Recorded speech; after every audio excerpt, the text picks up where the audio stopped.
नमस्कार दोस्तों, स्वागत है आपका आकार आईएएस में। दोस्तों, आज की इस क्लास में हम बात करेंगे इतिहास के कुछ इंपॉर्टेंट टॉपिक्स के इंपॉर्टेंट फैक्ट्स के बारे में। तो आज का जो टॉपिक हमारा है वो है सिंधु घाटी की सभ्यता, जिसे आम भाषा में हम हड़प्पा की सभ्यता भी बोलते हैं। चलिए अब इसके बाद बात करते हैं और कुछ इंपॉर्टेंट फैक्ट्स के बारे में, इंपॉर्टेंट तथ्यों के बारे में। तो यहाँ पर हम कुछ शहरों को ले रहे हैं। क्या ले रहे हैं? कुछ स्थलों को ले रहे हैं, कुछ शहरों को ले रहे हैं। जैसे यहाँ पर हमने एक शहर लिया है हड़प्पा, एक स्थल लिया हड़प्पा। तो कुछ इंपॉर्टेंट जो साइट्स हैं, इंपॉर्टेंट प्लेसेस हैं, उन इंपॉर्टेंट साइट्स, उन इंपॉर्टेंट प्लेसेस पर हम क्या करते हैं, एक एक करके बात कर रहे हैं। ठीक है, हड़प्पा की बात करें तो हड़प्पा की जो अवस्थिति है, इसकी लोकेशन की अगर बात करें तो पाकिस्तान के पंजाब प्रांत में स्थित जिला कौन सा है? मांटगोमरी जिला है। तो पाकिस्तान के पंजाब प्रांत में स्थित मांटगोमरी जिले में नदी कौन सी दोस्तों है? रावी नदी है। अभी हमने टेबल में देखा कौन सी नदी है? रावी नदी है। तो पाकिस्तान के पंजाब प्रांत के मांटगोमरी जिले में रावी नदी के बाएं तट पर कौन सा शहर स्थित है? हड़प्पा शहर स्थित है। और यही वो जगह है जहां पर 1921 में राखालदास बनर्जी जाते हैं, दयाराम साहनी जाते हैं और दयाराम साहनी इस सभ्यता की खोज करते हैं। और यही वो जगह है जिसके नाम पर पूरी सभ्यता का नाम पड़ा क्या? हड़प्पा सभ्यता। क्या नाम पड़ा? हड़प्पा सभ्यता नाम पड़ा। ठीक है, अब हड़प्पा के विषय में सर्वप्रथम जानकारी जो है वो किसे मिली? चार्ल्स मैसन को मिली। कब? 1826, 1826 में साक्ष्य मिले। 1826 में क्या मिला? साक्ष्य मिले। तो अवशेष का मिलना और उसके खोज करना, खुदाई करवाना, both are the different things, दोनों अलग अलग चीजें हैं। तो लाहौर से कराची तक रेलवे लाइन बिछी हुई थी, काम चल रहा था, चीजें चल रही थी। वहां पर लोगों को कुछ एविडेंसेस मिल गए, कुछ साक्ष्य मिल गए। आर्कियोलॉजिकल सर्वे ऑफ इंडिया जो है वहां पे टीम पहुंची जाकर के चार्ल्स मैसन वहां पे पहुंचे जाकर के, वहां पे उन्होंने देखा, उनको अवशेष की प्राप्ति हुई, चीजें हुई, बात आगे तक पहुंची। फिर 1921 में हमारे डायरेक्टर जनरल जो थे आर्कियोलॉजिकल ऑफ इंडिया के, राखालदास बनर्जी, राय बहादुर दयाराम साहनी, तो राय बहादुर दयाराम साहनी जो है वहां पहुंचते हैं और वहां उसकी खोज करते हैं। ठीक है, तो ये चीजें हैं। सर्वेक्षण सबसे पहले दयाराम साहनी ने 1921 में किया और व्यापक स्तर पर जो उत्खनन करवाया, जो एग्जीक्यूशन हुआ एक लार्ज स्केल पे, बड़े स्केल पे, वो किया माधो स्वरूप वत्स ने 1926 और व्हीलर ने 1946। तो इस सभ्यता के एग्जीक्यूशन से तीन लोग एसोसिएटेड हैं, तीन लोग जुड़े हुए हैं। एक तो राय बहादुर दयाराम साहनी जी हैं जिन्होंने 1921 में सभ्यता की खोज की, और उसके बाद दूसरे इंपॉर्टेंट जो हैं माधव स्वरूप वत्स हैं जिन्होंने 1926 में इस सभ्यता, ये जो शहर है इसके व्यापक स्तर पर इसको स्वरूप दिया, व्यापक स्तर पर इसका उत्खनन करवाया। और व्हीलर जिन्होंने 1946 में व्यापक स्तर पर इसका उत्खनन करवाया था। ठीक है, तो हड़प्पा सभ्यता की जो हड़प्पा शहर है उसके लोकेशन के बारे में और उसको कब सर्वे किया गया, कब क्या चीजें हुई, वो हमने एक एक कर देखा। तो इतना याद रखना है, पाकिस्तान के पंजाब प्रांत का मांटगोमरी जिला रावी नदी के बाएं तट पर। ठीक है, और उसके बाद जो दूसरा इंपॉर्टेंट पॉइंट आपका आ जाता है कि सर्वेक्षण सबसे पहले किसने किया, अवशेष किससे सबसे पहले मिले, तो वो चार्ल्स मैसन थे। 1826 में सर्वेक्षण करने के लिए कौन गया, खोज किसने की? राय बहादुर दयाराम साहनी 1921। और व्यापक स्तर पर इस सभ्यता का उत्खनन कौन कर रहा है? तो माधव स्वरूप वत्स कर रहे हैं 1926 में और व्हीलर कर रहे हैं 1946 में। ठीक है, चलिए आगे बात करते हैं। उसके बाद देखते हैं कि हड़प्पा सभ्यता से दो टीले प्राप्त हुए। हड़प्पा सभ्यता से क्या प्राप्त हुआ? हड़प्पा सभ्यता से दो टीले प्राप्त हुए। एक टीला प्राप्त हुआ जो कि पूर्वी टीला था, दूसरा पश्चिमी टीला था। यानी कहने का मतलब यह है कि यह शहर जो है वो दो भागों में विभाजित था। दो भागों में क्या विभाजित था? यह जो पूर्वी टीला था इसे आमतौर पर नगर बोला गया, इसे आमतौर पर क्या बोला गया? टाउन बोला गया। और यह जो पश्चिमी टीला था यह थोड़ा ऊंचाई पर स्थित था। या कहां स्थित था? थोड़ी ऊंचाई पर स्थित था। इसे क्या बोला गया? इसे दुर्ग बोला गया। इसे क्या बोला गया? इसे दुर्ग बोला गया, इसे सिटाडेल बोला गया। ठीक है, तो शहर जो है वो विभाजित था दो भागों में। एक पूर्वी टीला था जो कि निचला शहर था, नगर था। ठीक है, और एक था सिटाडेल जो कि दुर्ग था, जो कि पश्चिमी टीला था। तो यह बात, यह चीजें जो हैं, या साक्ष्य जो हैं, वो इस बात की ओर इंडिकेट करते हैं कि समाज में वर्ग विभाजन जो है वो अस्तित्व में था, वो एग्जिस्ट कर रहा था। समाज में वर्ग विभाजन क्या कर रहा था, एग्जिस्ट कर रहा था। उसके अलावा दोस्तों हम देखें तो 6-6 की 2 पंक्तियों में निर्मित कुल 12 कक्षों वाला एक अन्नागार मिला है हड़प्पा से। हड़प्पा से क्या मिला दोस्तों, एक अन्नागार मिला है। कैसा अन्नागार है, 6-6 की 2 पंक्तियों वाला, यानी कि ऐसा अन्नागार जहां पर इस साइड में 6 पंक्तियां बनी हुई हैं, ठीक है, 1 2 3 4 5 6, ठीक है, और यहां पर दूसरे साइड में भी क्या बनी हुई हैं, 2 पंक्तियां बनी हुई हैं, ठीक है, 1 2 3 4 5 6, ठीक है। तो ये इस तरीके का एक क्या मिला है, इस तरीके की एक ग्रेनरी मिली है, एक अन्नागार मिला है, ठीक है।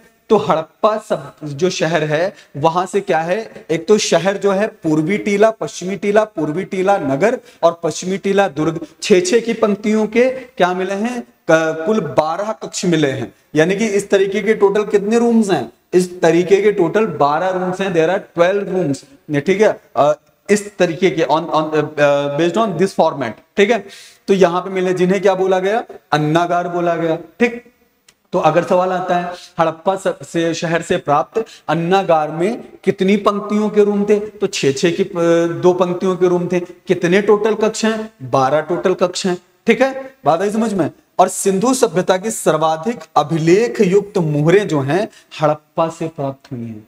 तो सिंधु सभ्यता यानी कि पूरी इंटायर सिविलाइजेशन, जो पूरी की पूरी सभ्यता है, उस सभ्यता की जो सर्वाधिक अभिलेख युक्त मुहरें हैं। अभिलेख युक्त मुहरों का क्या मतलब है, यानी कि ऐसी मुहरें जिन पर कुछ ना कुछ लिखा हुआ था, कुछ ना कुछ क्या किया गया था, खुदवाया गया था।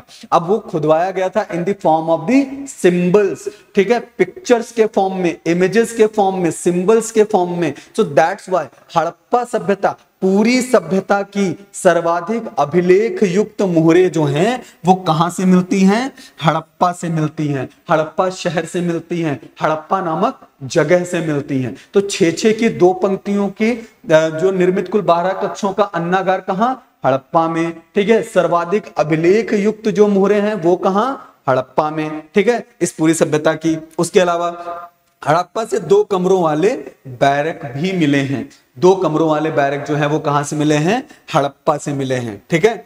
इसके आगे देखते हैं, इसके आगे कुछ महत्वपूर्ण अवशेष और मिले हैं, जैसे बर्तन पर बना मछुआरे का चित्र। एक बर्तन प्राप्त हुआ है, उस बर्तन पर एक चित्र बना है जिसमें क्या है, एक मछुआरा है। अगर मछुआरे का चित्र बना है तो स्वाभाविक सी बात हो जाती है कि सभ्यता के लोग मछली उत्पादन करते होंगे, और उस मछली का उपयोग वो भोजन के उद्देश्य से करते थे, किस उद्देश्य से करते थे, इस बात का अंदाजा लगा पाना मुश्किल है कि मछली का उपयोग आखिर किस लिए किया जाता होगा। तो एक बर्तन पर मछुआरे के चित्र के जो अवशेष प्राप्त हुए हैं वो कहां से हुए हैं, हड़प्पा से हुए हैं। कहां से हुए हैं, हड़प्पा से हुए हैं। शंख का बना बैल, ठीक है, एक ऐसा बैल प्राप्त हुआ है जो किसका बना हुआ है, शंख का बना हुआ है। तो शंख बेसिकली क्या है, ठीक है, कि जो शंख हम देखते हैं जो पूजन विजन में इस्तेमाल होता है, ठीक है, उससे बना हुआ एक बैल प्राप्त हुआ है।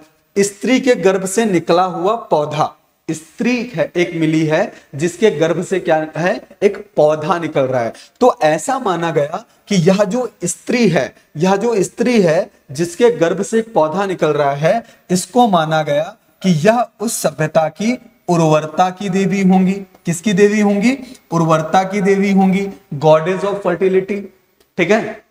कि हो सकता है कि एग्रीकल्चरल प्रोडक्शन हो ही रहा है, कृषि उत्पादन हो ही रहा है, तो कृषि के उत्पादन को और ज्यादा बढ़ाने के लिए, उसको और अच्छा मेंटेन करने के लिए उपासना करते होंगे मातृ देवी की। तो उर्वरता की देवी की मूर्ति बनाई गई होगी, और इस मूर्ति के समक्ष सभ्यता के लोग क्या करते होंगे, उपासना करते होंगे, ताकि कृषि उत्पादन बढ़े और अतिरेक की प्राप्ति हो। और जब भी दोस्तों कृषि उत्पादन में वृद्धि होगी, अतिरेक में वृद्धि होगी, सरप्लस में वृद्धि होगी, तो इसकी वजह से क्या होगा, इसकी वजह से ट्रेड एंड कॉमर्स फ्लरिश होगा।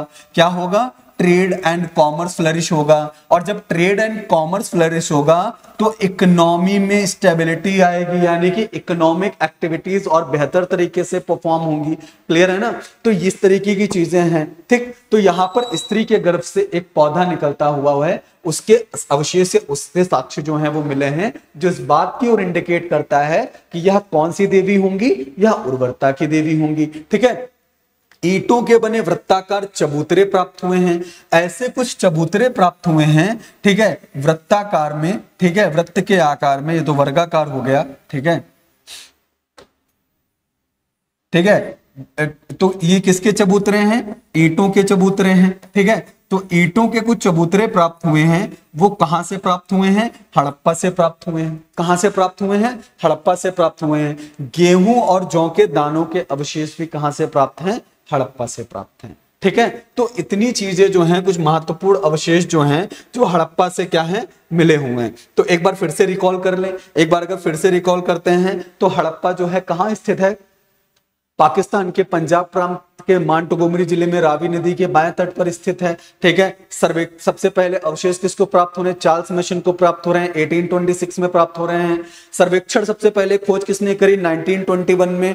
ठीक है, राय बहादुर दयाराम साहनी ने करी। उसके बाद में उसकी व्यापक स्तर पर उत्खनन कौन कर रहा है? तो व्यापक स्तर पर उत्खनन कर रहे हैं माधव स्वरूप वत्स 1926 और व्हीलर 1946। उसके अलावा इस शहर में जो है मिल क्या रहा है इस शहर में? ठीक है, शहर जो है वो दो भागों में विभाजित है, पूर्वी टीला, पश्चिमी टीला। पूर्वी टीला क्या है? नगर है। पश्चिमी टीला क्या है? दुर्ग है, यानी कि वर्ग विभाजन व्यवस्थित है, यानी कि वर्ग विभाजन जो है वो उसका क्या है? अस्तित्व देखने को मिल रहा है। 6-6 की पंक्तियों के, ठीक है, कुल ऐसे 12 कक्ष मिले हैं जिन्हें क्या बोला गया? अन्नागार बोला गया। ठीक है, और हड़प्पा से ही अब सर्वाधिक जो है अभिलेख युक्त मोहरें मिली हैं। ठीक है, अभिलेख, सर्वाधिक अभिलेख युक्त मोहरें कहां से मिल रही हैं? सर्वाधिक अभिलेख युक्त मोहरें मिल रही हैं हड़प्पा से। 2 कमरों वाले बैरक मिल रहे हैं। 2 कमरों वाले क्या मिल रहे हैं? बैरक मिल रहे हैं। उसके अलावा कुछ अवशेष हैं, बर्तन पर बना मछुआरे का चित्र, मछली उत्पादन है, फिशरीज प्रोडक्शन हो रहा है। ठीक है, उसके अलावा स्त्री के गर्भ से निकलता हुआ पौधा उर्वरता की देवी की ओर इंडिकेशन दे रहा है। उसके अलावा ईंटों से बना हुआ वृत्ताकार चबूतरा मिल रहा है, और उसके साथ साथ जो लास्ट वन है, गेहूं और जौ के साक्ष्य जो हैं वो यहाँ के इन स्थलों से क्या हुए? प्राप्त हुए हैं। इससे पता चलता है कि गेहूं और जौ कहीं ना कहीं इनका प्रोडक्शन जो है इस शहर में लार्ज स्केल पे किया जाता। ठीक है, आगे देखते हैं। आगे है मोहनजोदड़ो। तो मोहनजोदड़ो की बात करें, इसका शाब्दिक अर्थ है मृतकों का टीला। तो मोहनजोदड़ो का लिटरल मीनिंग है, इसका शाब्दिक अर्थ क्या है? मृतकों का टीला। और इसका एक दूसरा नाम भी देखने को मिलता है। दूसरा नाम क्या है? सिंध बाग।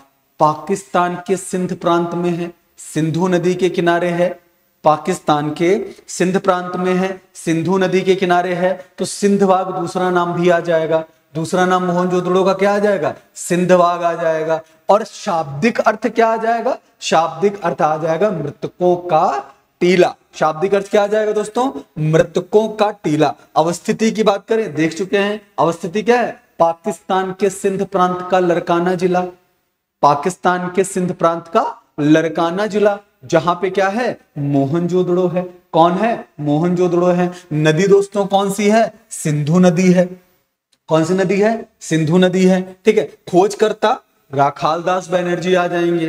खोजकर्ता में कौन आ जाएगा? आर डी बनर्जी आ जाएंगे। कब? 1924। कब? 1924। ठीक है, तो मोहनजोदड़ो शाब्दिक अर्थ मृतकों का टीला।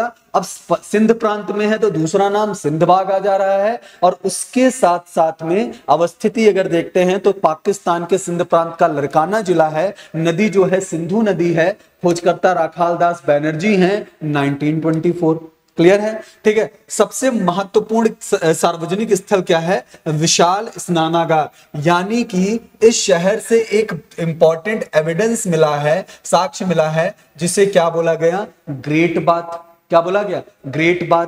तो जो दुर्ग था, जो सीटाडल वाला जो जगह थी, तो मोहनजोदड़ो में वहां क्या मिला है? एक ग्रेट बाथ मिला है, जो कि इस फॉर्मेट में बना हुआ है। उसमें उत्तर से जो है और दक्षिण की तरफ, ठीक है, दक्षिण से उत्तर की ओर सीढ़ियां बनी हैं। तो इस सीढ़ियों से उतरकर इस कुंड में, इस बाथ में, ग्रेट बाथ में जाया जाता होगा। जब स्पेशल ओकेजन्स होते होंगे तब लोग यहां जाते होंगे, अपने रिचुअल्स परफॉर्म करते होंगे, अपने रीति रिवाजों क्रियाकलापों को करते होंगे और उसके बाद में फिर अपने शहर वापस नीचे आ जाते होंगे। और ये जो ग्रेट बाथ बनाया गया था, इस ग्रेट बाथ के चारों ओर दोस्तों कुछ रूम्स भी बनाए गए थे, और ये रूम्स जो बनाए गए थे, ठीक है, वो चेंजिंग रूम्स थे। क्या थे? चेंजिंग रूम थे, कि आप जो है ग्रेट बाथ में गए, आपने स्नान किया और कपड़े चेंज करने के लिए अलग से क्या बनाए गए हैं? चेंजिंग रूम बनाए गए हैं। ठीक है, आप जैसे कि स्विमिंग पूल में जाते हो, वाटर पार्क में जाते हो, ठीक है, वहां पे इस तरीके की चीजें हैं। क्लियर है ना इतना? ठीक है, तो ये चीजें, तो विशाल स्नानागार कहां से मिल रहा है? विशाल स्नानागार मिल रहा है मोहनजोदड़ो से। ठीक है, उसके अलावा सबसे बड़ी इमारत, तो सबसे बड़ी इमारत विशाल स्नानागार।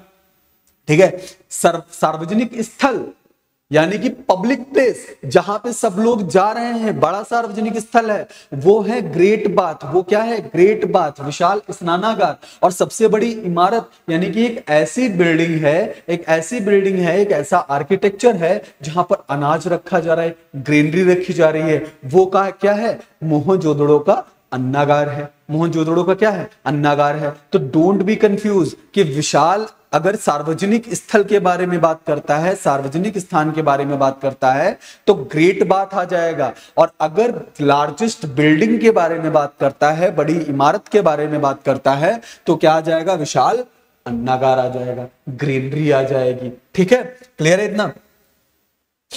उसके अलावा अवशेष क्या क्या प्राप्त हुए हैं भैया? डिग्री कॉलेज मिला है, यूनिवर्सिटी जो डिग्री कॉलेज, महाविद्यालय मिला है। ठीक है, यूनिवर्सिटी विश्वविद्यालय हो गया, महाविद्यालय मिला है, तो महाविद्यालय भवन है।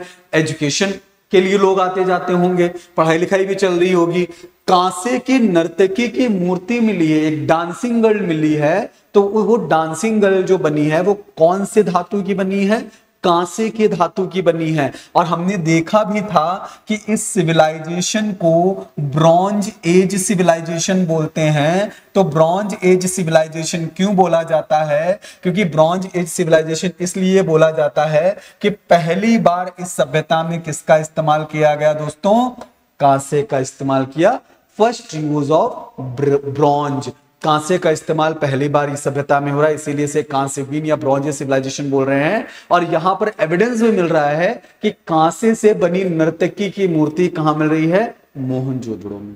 कहां मिल रही है? मोहनजोदड़ो में। तो मोहनजोदड़ो में सार्वजनिक स्थान कौन सा? Great bath. बड़ी इमारत कौन सी? अन्नागार। उसके अलावा कांसे की बनी नर्तकी की मूर्ति भी मिल रही है, महाविद्यालय भी मिल रहा है, योगी की मूर्ति मिल रही है। एक ऐसी मूर्ति है जो एक यौगिक पोस्चर में बैठी हुई है, योग की मुद्रा में बैठी हुई है। ठीक है, जो कि योगी की एक मूर्ति है, वो मोहनजोदड़ो से प्राप्त है। सूती कपड़ा, कॉटन, ठीक है, टेक्सटाइल, वो मिल रहा है। हाथी का कपाल खंड, सर हाथी का, वो मिल रहा है।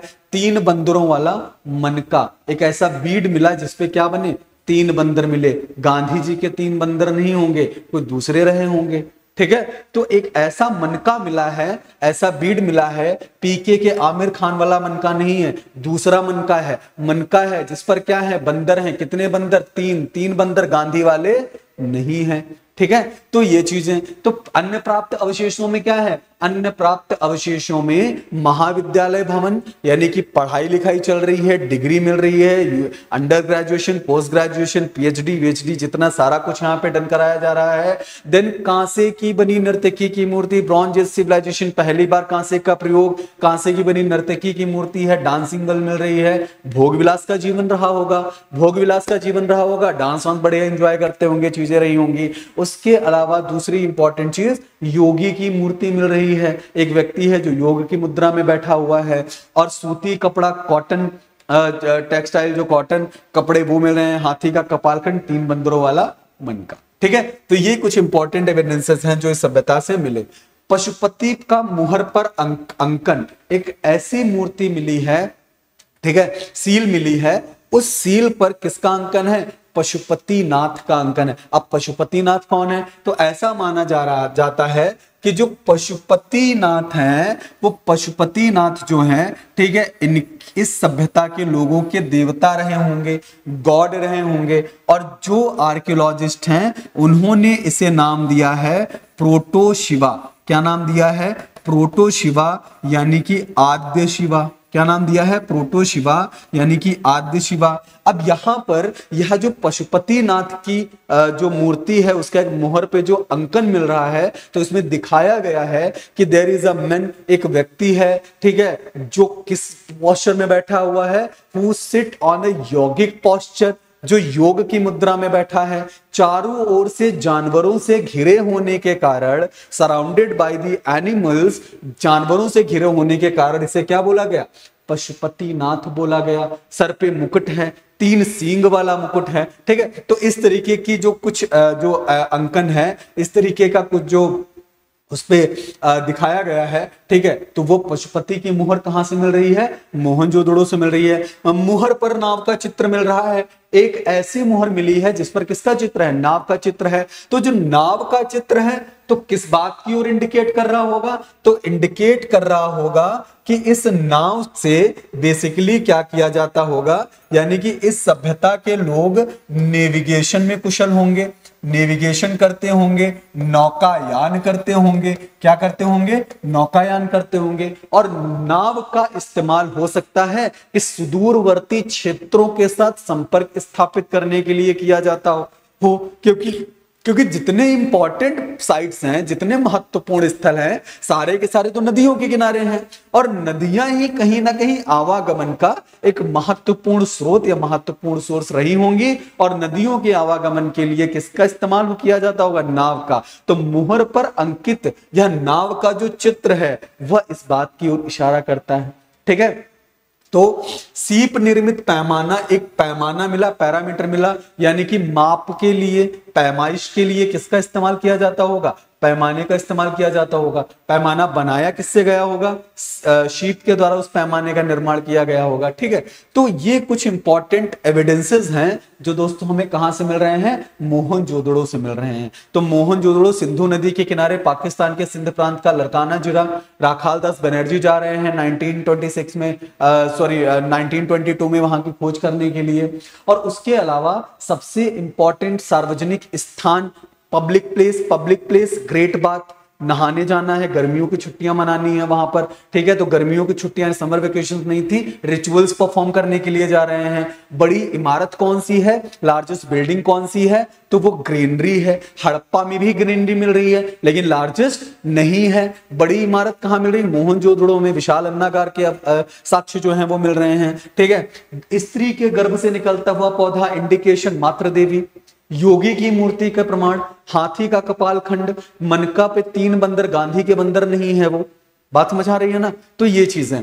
पशुपति का मुहर पर अंकन। अब पशुपति क्यों? सराउंडेड बाय द एनिमल्स, जानवरों से घिरे हुए हैं, 3 सींगों वाला मुकुट लगा हुआ, योग की मुद्रा में बैठे हुए हैं, ठीक है। आद्य शिवा बोला गया, प्रोटो शिवा बोला गया। उसके अलावा मुहर पर नाव का चित्र। तो नाव का चित्र क्या दिखा रहा है? कि नेविगेशन, नौकायान हो रहा है, नदियों के किनारे आवागमन को सुचारू रूप से संचालित करने के लिए किया जाता होगा। सीप का निर्मित पैमाना पैमाइश के लिए किया जाता होगा। क्लियर है इतना? ठीक है। तो इन चीजों पर हमने मोहनजोदड़ो को लेकर के क्या करी? बात करी। तो आज हमने जो है कुछ इंपॉर्टेंट शहर, ये सब चीजों के बारे में बात की, हड़प्पा सभ्यता के बारे में।